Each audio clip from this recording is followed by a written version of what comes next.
I don't recommend the shocks in this kit, and here's why.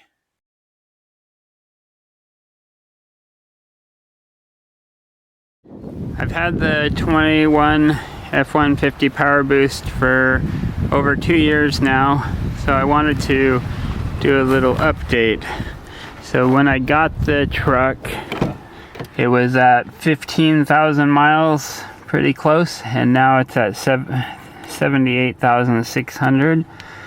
So I've driven it a little bit in the last 2.5 years.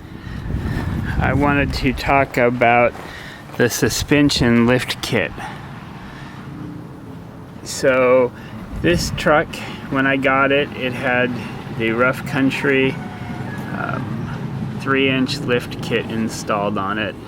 The kit comes with the Vertex shocks and the upper control arms. This one has the steel control arms. It looks like they have aluminum ones now on the kit. Looking at their website, all I can find is this kit that says it doesn't fit my vehicle. I'm pretty sure it used to say that it did fit it, so this might be the wrong kit, or they might have discontinued the one for my vehicle. And then this truck also has the Vertex shocks in the back with the riser block back there. It has adjustments up here, but I've adjusted it a bunch and driven back and forth on dirt roads and couldn't ever tell a difference between the adjustment. So I thought it was a good kit and it looked nice, made the truck look nice, and I get compliments about the shocks. I haven't done a lot of hard off-roading.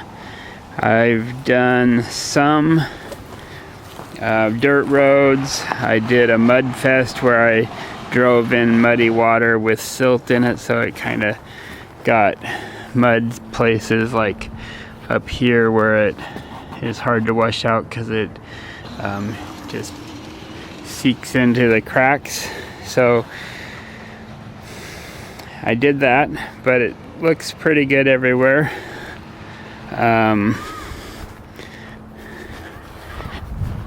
But one time we went up to the Crystal mine just outside of Reno, and this shock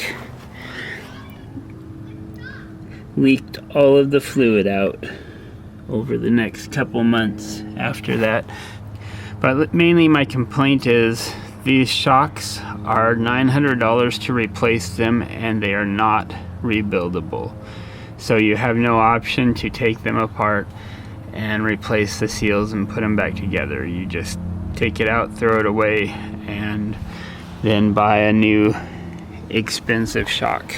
So the whole kit right now for the 4 shocks and the control arms and the blocks is $2,600 on Rough Country's site.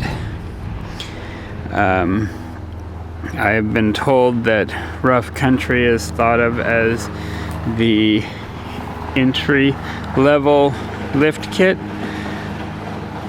So if I had the choice and if I were installing this for $2,600, I would have gone a different route. I probably would have had to spend more money, because now I'm probably gonna end up having to get some kind of shock for the back that is rebuildable, so that if I do have issues in the future, I'm not out of luck.